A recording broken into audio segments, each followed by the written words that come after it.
wrestling fans! Welcome to another episode of the internationally known Dudes at Ringside podcast. I'm your host, Joe the Panther the Third. And man, this is the week of my birthday.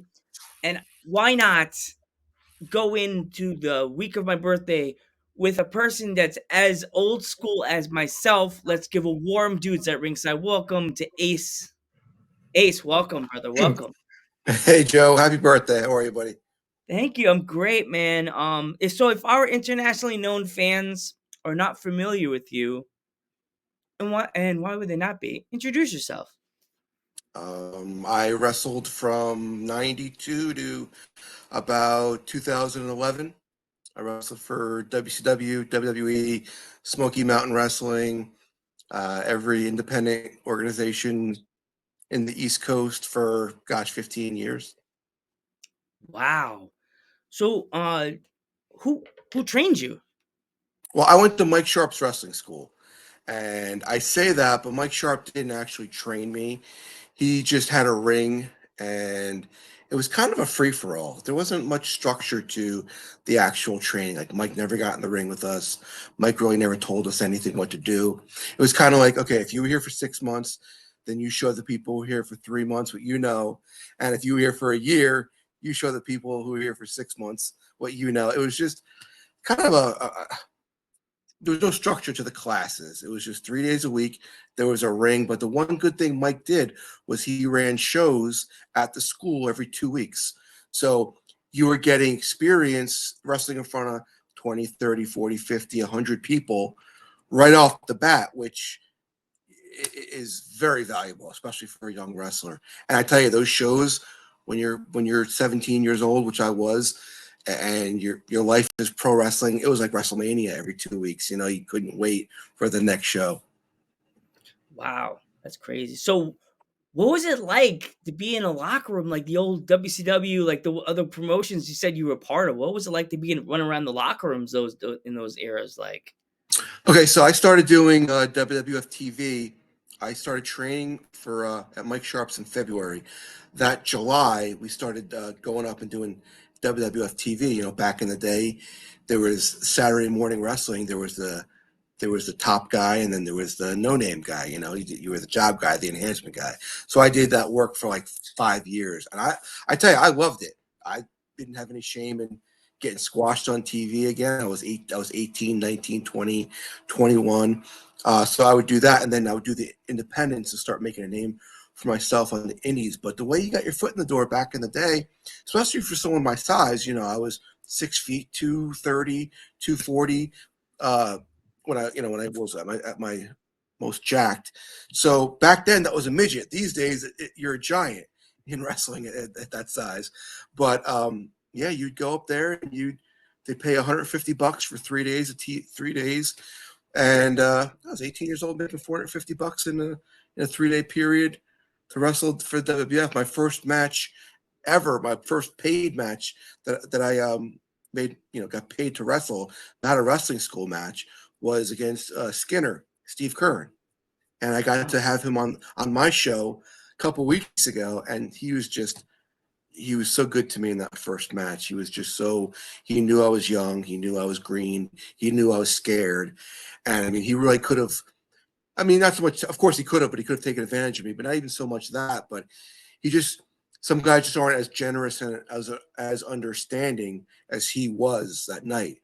So, I got taught right off the bat what a real pro is all about when I wrestled Steve Kern right off the bat. that's like always the most important part when you're like wrestling someone and like they actually give you advice instead of like going in the match with you and just destroying you. Like, what kind of advice did he give you to like being like so green in the It business? wasn't so much the advice he gave me, it was just his patience with me. He just had a different demeanor than a lot of the other guys up there would have had with a young greenhorn. He was just very patient and very kind, and very forgiving, because I wasn't good. I was at a wrestling school for 4 months, and now I graduated high school in June. In July, I'm in a WWF ring in front of 15,000 people scared out of my mind. So it was just the patience he had with me, and the fact that he could have done whatever he wanted to me, and he was just very good and very nice, and he was very humble, and he just took care of me in there. And then we stopped doing those for like a year, and then after that, I started going up once a month, and I got to wrestle everybody. You name a heel from that early to mid '90s on: Shawn Michaels, Owen Hart, Adam Bomb, Bastion Booger, Bam Bam Bigelow, Quang, Henry Godwin, um, Heavenly Bodies, Jeff Jarrett. Trying to think who Oh else. gosh, everybody, the ultimate. Quebecers, head shrinkers, yeah, a lot of guys. And then, I was fortunate enough to really start getting a lot of independent work then and just make a name for myself on the East Coast. Wow. Wow, that's crazy. You got a chance to put him. You got all the people. You got to take it. You took on everybody. Like was there any like buddy that was like in the locker room that you asked advice to and they gave you like they you asked advice from them? I tell you, one time I went into the locker room and I was walking in with two other enhancement guys, and Shawn Michaels was there, and this was right around WrestleMania 10. And he was just by himself. Like, oh, we're sorry. He's like, no, guys, sit down. And he talked to us for about an hour and a half, just him and us. And he was just so open with the knowledge. And he told us, the guys our size, he said, whether there's 10 people or there's 10,000 people, you got to give 100% every time. And you need to give people a reason to care about you every single time you step in the ring. So he was very generous. Everyone, it's a very scary thing at first because guys when they go on TV, they're there to get over. They're there to get themselves over. So some of them will be rough with you, but that's just how they are because when their music hits, they want people to know something's going to happen. So it's nothing personal. You're getting paid to wrestle these guys, and some of them took care of you, and some of them were a little rough, but all in all, like Matt Bourne knocked me out one time, or Mm, the Quebecers, when they do that finish, they would land on you really hard, but that's mm, just few and far between. And Matt didn't do it because Matt was Matt. That's just how Matt worked. But all in all, it was great. And then I got to go up years later as a part of the light heavyweight division in the late '90s, and yeah, I loved working for them. that's awesome. You also said you wrestled with the what's it the south that's in the south that promotion also over there. Smoky Mountain Wrestling. So what was it like to wrestle in Smoky Mountain Wrestling? So do you remember Balls Mahoney? Yes, yes, in a Yeah, So Baltimore. Yeah. he got a job there. It was probably summer of '95. So he needed a ride there, and I knew Jim Cornette from doing TV. Myself, and a young up and comer by the name of AC Connor drove up to Smoky Mountain Wrestling. Did you ever hear of AC Connor? It the name sounds familiar. Like was D'Lo Brown. oh D'Lo. Now I know D'Lo. I Yeah. know D'Lo. Yeah, yeah, D'Lo. Oh, yeah, D'Lo Brown. Who doesn't know D'Lo? Yeah. Oh. Yeah, D'Lo Brown is one of the ones that I used to always watch as a kid in the Attitude Era, and who didn't like D'Lo? Because he always had that something about him that everybody loved. His moves, his head movements, his mic skills. It's like D'Lo, D'Lo Brown. Um, you still there, Ace? Uh, I'll bring him back in, fans. But yeah, definitely. That is the awesome day. It's my birthday week, and just yeah, he'll be back or maybe not. But yes, so definitely, definitely subscribe to the YouTube channel. We have a lot of awesome videos coming up very soon. Um, we have a very awesome interview with myself and my twin sister Sassy. We'll be interviewing someone very important on our birthday on April 29th. So stay tuned for that. So, oh, wait, he's back. Can you hear me? Yeah, yeah, you're back. I Okay. was just doing a little monologue. All right, Can you hey, so can you can you edit that or no? yeah, I can edit that out. I can All right, edit yeah, that yeah. out. Okay, so D'Lo Brown. So myself, uh, Balls Mahoney. He was Boo Bradley for Smoky Mountain, and D'Lo Brown went up there. It was D'Lo's tryout as well. So we rode up, and there was this was like I said, 1995. There was a lot of racism in the South. There was like Mm. crosses on some people's front yards. So it was it was scary to be a black guy traveling through the South back then. So we get there, and my car was giving us so much trouble. It just kept leaking oil, and the trip took us like 5 hours longer than it should have. So we dropped balls off at Chris Candido and Tammy Sitch's house, and they drove him to TV, and me and D'Lo went up in my car that was just not running very well, and we're going up the Smoky Mountains, and the car in front of us stopped short.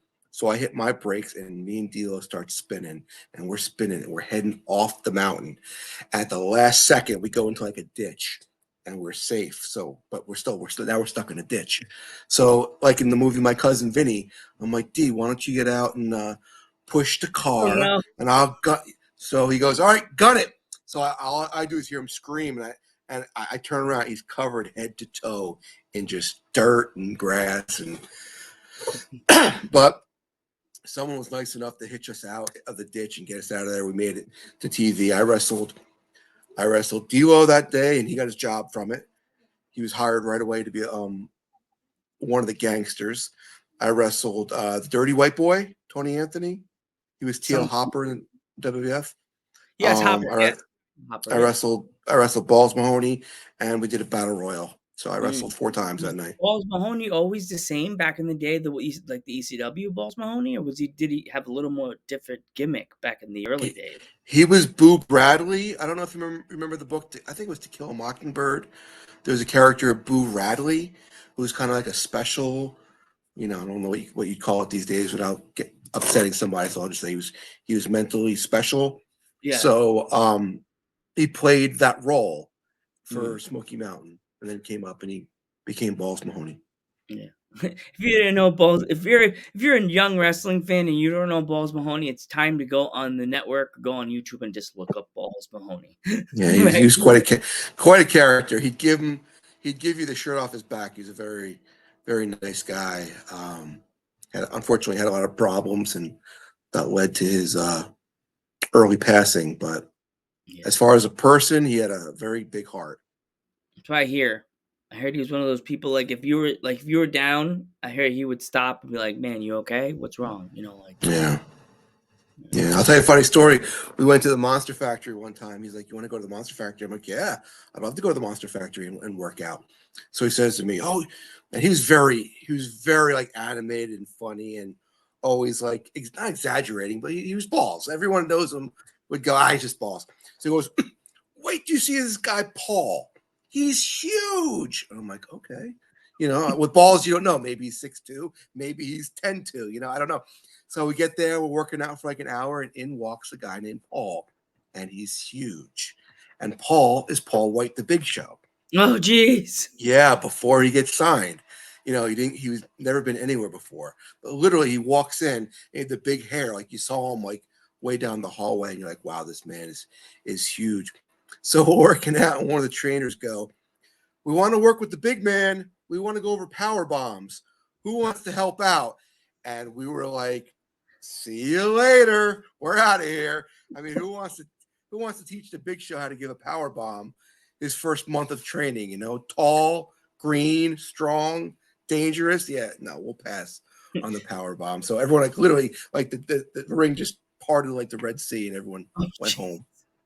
Oh my gosh. Well, if you remember that famous power bomb that he gave to Kevin Nash during that, was it Nitro? Kevin Nash gave it to him. Yeah. Oh, yeah, yeah, yeah. Yeah. I thought it was the. Yeah. Yeah. Oh, jeez. Yeah, gave it to the Big Show. Yeah, landed him right on his head. Yeah. That'll never leave my mind. If I could find that clip, I'll be like, "This is why." No, no, no. It must have been he was I don't know what it was, but it just the way he dropped them was just very awkward.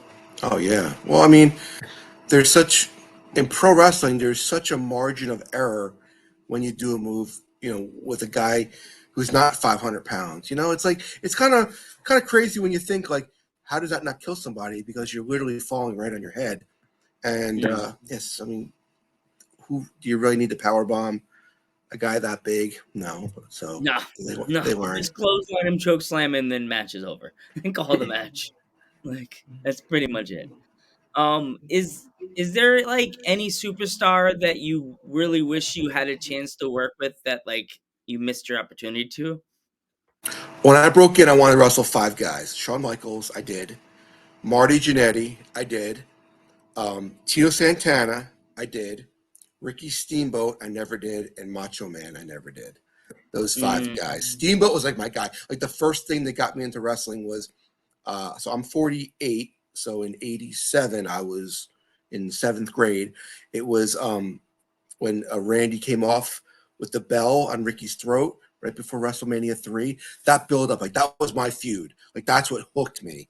Like for WrestleMania 3, I didn't care about Hogan Andre. I think the only thing I cared about was Steamboat Savage because it was like a 9-month build. They didn't wrestle on television every week.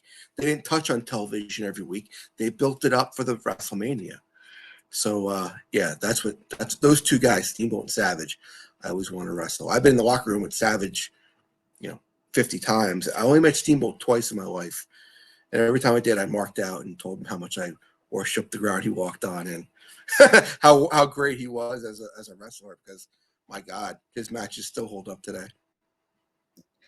yeah, that's very important because like there's certain wrestlers and or rivalries that like that stick to you and make you like love the business even more. Like for me, it had to be Rey Mysterio versus Eddie Guerrero, Halloween Havoc. That match to this day sticks to me. I have like somewhere around my room. I have like somebody at work who I love Rey Mysterio. They gave me a Rey Mysterio toy that they had when he was wearing the purple gear, Mm-hmm. and at first I was like, "Yeah," but then I thought, "Where was that toy before he handed it to me?" Like Grimm's toy show. Why is this toy feeling weird? But it didn't. I was just like, "Yeah, yeah." Um, what did you ever think of like any superstar that like from this era that you think that would have been better in the back in the day? Back in the day, like what time frame? I guess the Attitude Era, like the Attitude Era people that never got a chance to wrestle with the Golden. I think Roman Reigns is the best at what he does for any era. I know people are going to be like, "What do you mean?" It's true. I think he could have done phenomenal business in any era because he knows how to get over. And even when he was getting booed, when he's supposed to be getting cheered, he was getting over. Same thing with John Cena. People make fun of John, 5 move John. It's all you need if you're good at this business is 5 moves. And again, when he's getting booed, he's getting over. Um, those two guys, I think, could have done fabulous business in any era. Plus, they're physically capable in any era. If you took Sami Zayn and you put him on TV in the early to mid '90s, what's he gonna do with Junkyard Dog? What's he gonna do with I don't want the guy's over like Rover. I mean, the guy's on top of wrestling. He's huge. I'm not saying anything bad about him, but physically, it, if he went to TV, if Kevin Owens and Sami Zayn went to TV what I did in 1993, they'd get 4 minutes with the head shrinkers and get squashed. You know what I mean? It's just a Yeah, different time. It's hard to take guys from today and put them in that era because the guys they were large. Again, at 6 feet 240, jacked. I was a midget back in the mm, day. Now I would be considered. Daniel Bryan. I had dinner with Daniel Bryan one time, before he was Daniel Bryan. Oops, there's a fly in here, Mm. and Yeah. I just kept I just kept thinking, such a nice guy. It's a shame, the best a promotion's ever going to do with him is, a cruiserweight wrestler. He's such a great guy. He's so talented. And but now in this day and age, someone like him can be world champion, which is, I'm not saying it's a bad or good thing. I'm just saying the business evolves and guys his size can have a top spot. Yeah, that's that's like the sad thing about it because there's like so many wrestlers that could have in the golden era that could have stood up to Hogan, like Ricky Steamboat. Like, what in the world? Steamboat. Like people that I wanted to see as world heavyweight champion that never it would have never happened was Steamboat, Tito, even kind of weird and far fetched, Rick the Model Martel, the man behind over your shoulder, the Jake the Snake Roberts. Yeah. Oh Well, my god. if they move the titles around like they did back in the Hogan era, yeah, Rick Rude would have been a great champion. Ted DiBiase would have been a great champion. Jake, uh, yeah, other more guys who get the opportunities than just rather than just make the marquee. Back then, the marquee was Hulk Hogan. Now the marquee is WWE. It's not revolving around one guy. Sure, Roman Reigns, but they have big shows without Roman. They have big Yeah, shows without John Cena. It's more of a rotating spot. Stone Cold was on top, but it was Stone Cold, it was Triple H, it was The Undertaker, it was Mick Foley. Back in the um, in the 80s, it was just Hulk Hogan. There's no one was even close to being second. yeah. As I said, it's like sad to think that someone like Tito or Ricky or Rick Rude or even here we go another name that most people don't think about Terry Barnaric, Kerry Barnaric, either any of his brothers. They like when he was in there, the British Bulldog. Well, Brett already had his opportunity for the belt. Even Neidhart, Owen Hart, and any of those guys that won the Intercontinental title that never had the world title, they it could have that the WWE would have been so lot lot different if a Kerry Barn Eric the oh my gosh, there's like so many names that all had the IC title that never won the big one. Rowdy Roddy Piper. Oh my gosh, like the list goes on and on and on, brother. Like it's so Yeah. sad. I like the idea though of long champions. I don't watch now. I mean, I'll like after a pay per view, I'll go on. There's not even pay per views anymore. After a live event, a big event, I'll go on and read the results. Like I'll keep up with it. But I don't watch. I watched WrestleMania. I was fine with Roman beating Cody. I It was like weird. It was a good match. It yeah, was a good but match. I like the chase. I like the fact that think of whoever beats Roman now, they're made. They beat the longest reigning champion in whatever it is. I like the long reigns. I like the fact that when I was a kid, when the Honky Tonk Man was Intercontinental Champion, I would go every month to the Meadowlands or the Spectrum because that was going to be the month he lost. All right, this month, Steamboat's gonna beat him. And he'd get disqualified. All right, next month Jake's gonna beat him, and he'd get counted out. I like the fact that when someone wins, like the Warrior, boom, now the Warrior's a made guy because he beat a long champion. I love the long title runs. That it's funny because like back in the day when that SummerSlam happened and uh Warrior beat Honky Tonk Man, that was like if there was internet back in those days, am I right, Mike? Like it would have been everywhere. Oh my god, the Ultimate Warrior. People be doing reaction videos. Oh my god, you win. Like it's insane to think like the internet has really changed the wrestling world. I don't know if you think that. I think it Oh has. yeah. Well, think about this: if they had the internet back then, they would have given that match a dud rating. It would have got no stars. People would be going crazy. Oh, there was no work rate in that match. I don't care about work rate. I don't care. That's, in my opinion, um, what killed wrestling. That people, it might sound crazy, but people care too much about good matches.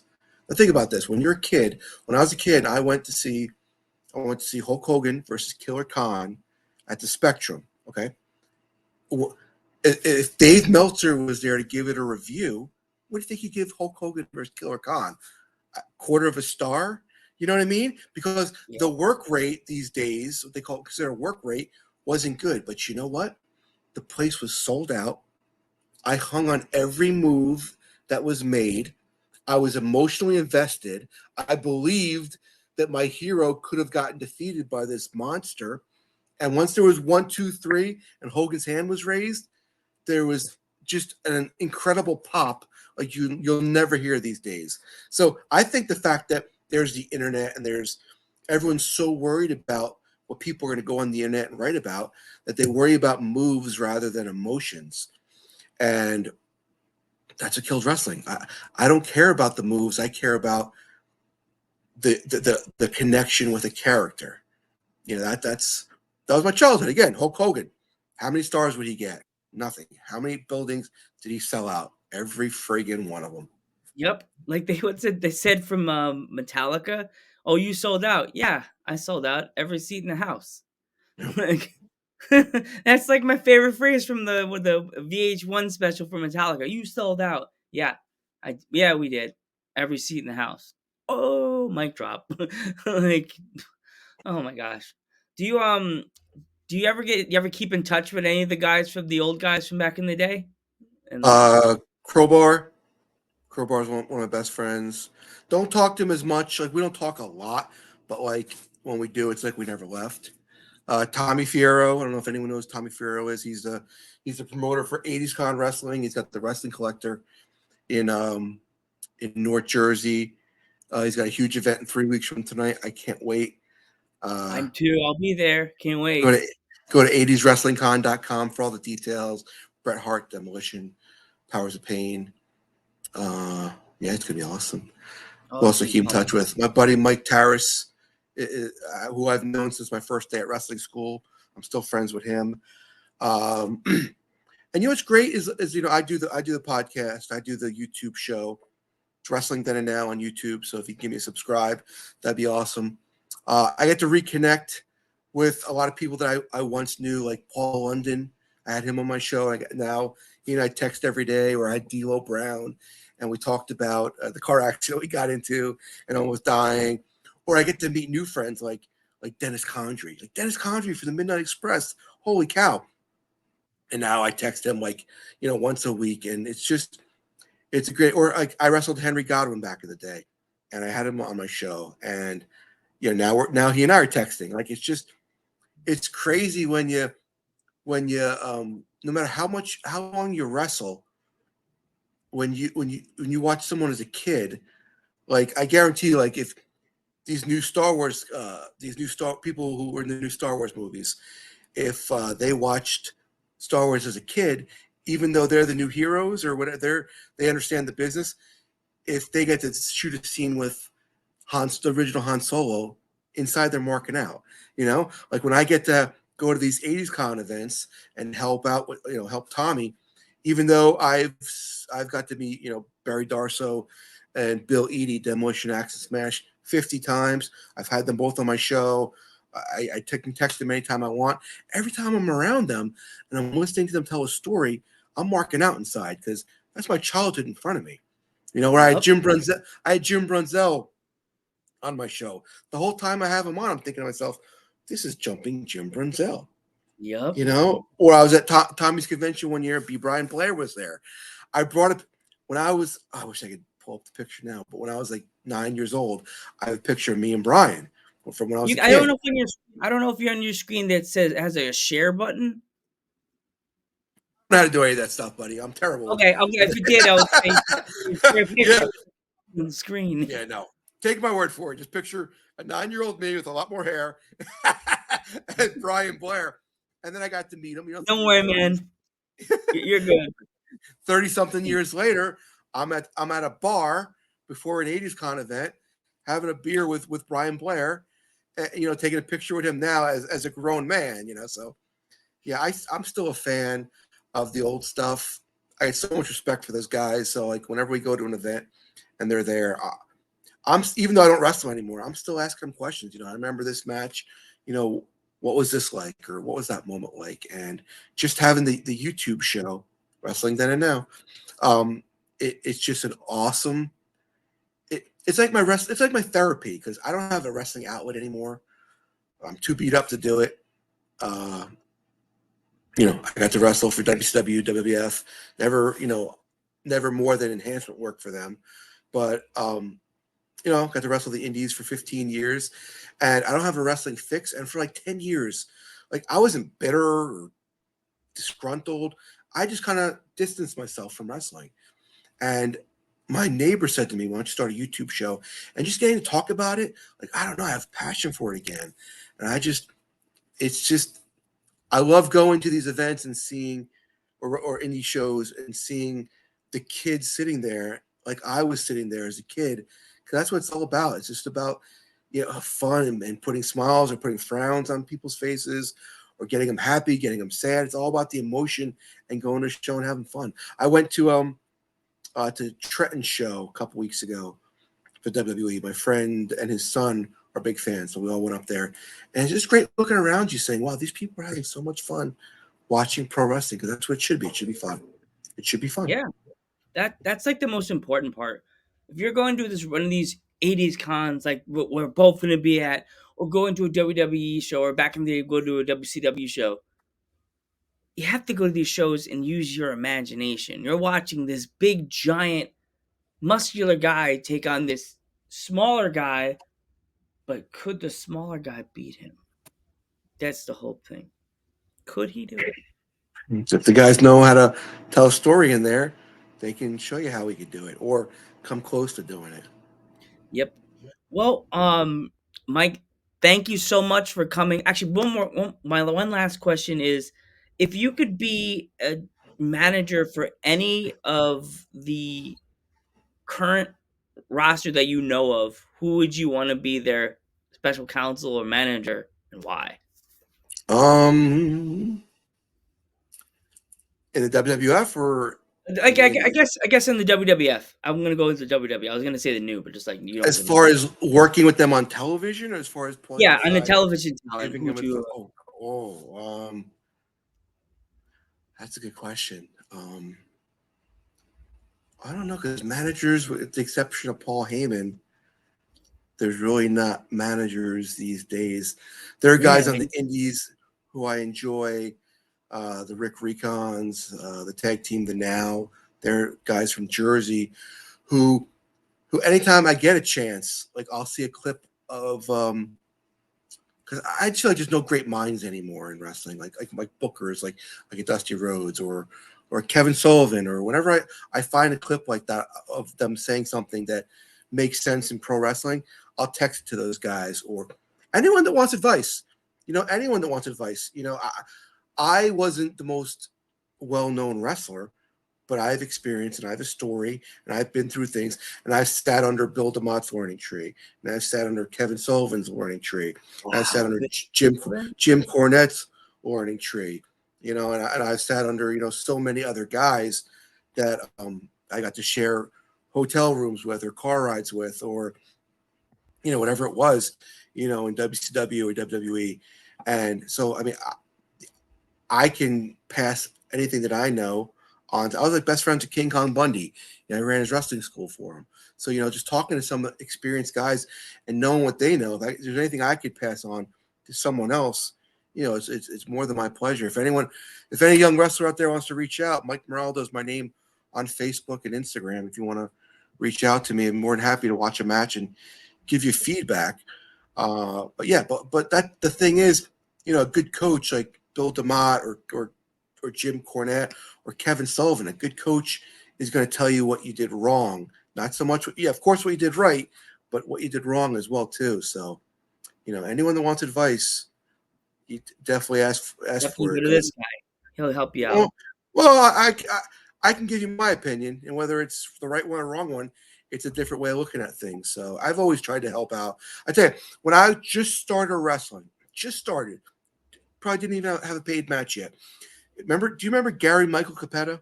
Yeah. Oh, next to Howard Finkel, Mr. Yeah, Capetta is like my favorite voice of the yeah. wrestling.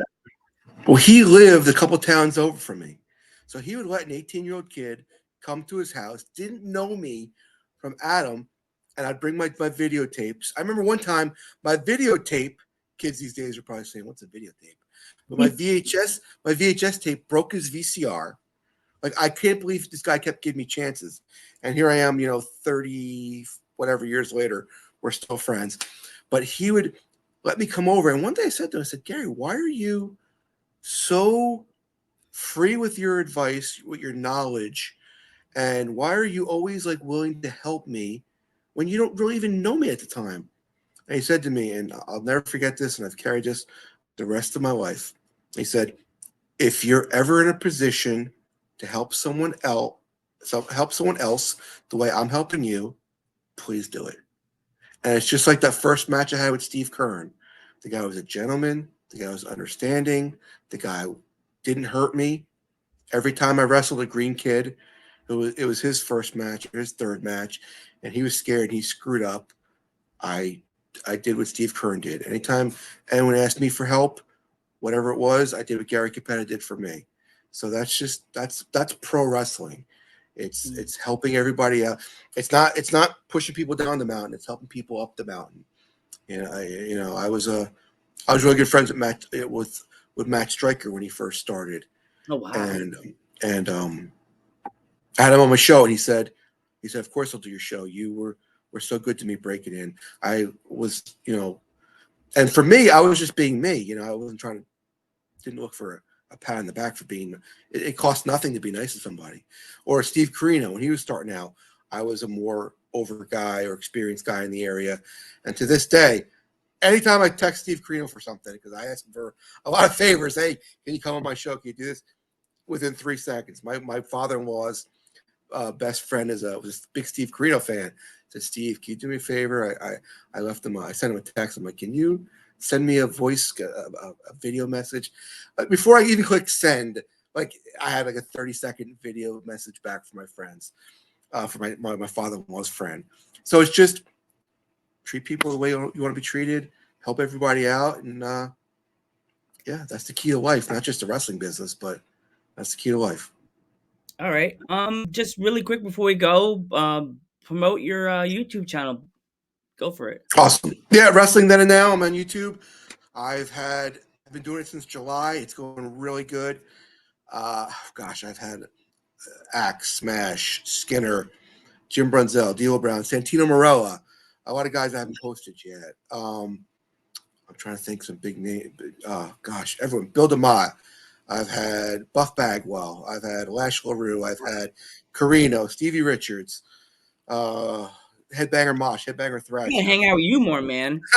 Harvey, then Harvey Whippleman. Um, and I'm leaving a ton of guys out. Big Vito. Oh gosh, I Bull tried to Dog. get that video back in the day, but it didn't really go through. I'm one of his tightest friends. Okay. Okay. Like I All was, right. yeah. That's the All right. key. I mean, I've known these guys forever, and I reach out to Paul London, who probably wouldn't do anyone else's podcast. I'm like, hey man, he's like, Paul comes on my show. He's like, I used to read about you in the magazines. I'm like, wow. Or I had Fandango on. Fandango's like, I'm from the East Coast. I used to watch you when I was a kid. I'm like, wow, you're Fandango. This is pretty damn cool. Yeah, You Von know? Dongo is freaking out over you. Yeah. That's So it's crazy. been going good. I try and post a video every single day. I have about 16. I haven't even started editing it. I had Stevie Ray on the show from Harlem Heat. I had Stevie Um, too. We had Stevie's the Stevie. best. He Stevie's was cool. awesome. He was funny. He was Oh, funny as hell. Oh my god. yeah, we I was laughed. like, I asked him, "Do you have your 10 tag team?" He's like, "I don't got that crap no more, man. Those are gone." It's like, Yeah, Stevie's awesome. We had a all right. blast. Um, So yeah, check it thank out. Give me a subscribe. Thank you, buddy. I will. I subscribed. Subscribed earlier. Um, thank you so much, Ace, for coming on the podcast. Yeah. I'm Joe Pep third. I Go am for it. I was Ace Starling a long time ago in a galaxy far, far away. And now Mike And Peralta we from check Facebook. and follow him on Facebook. and we will catch you in the next one.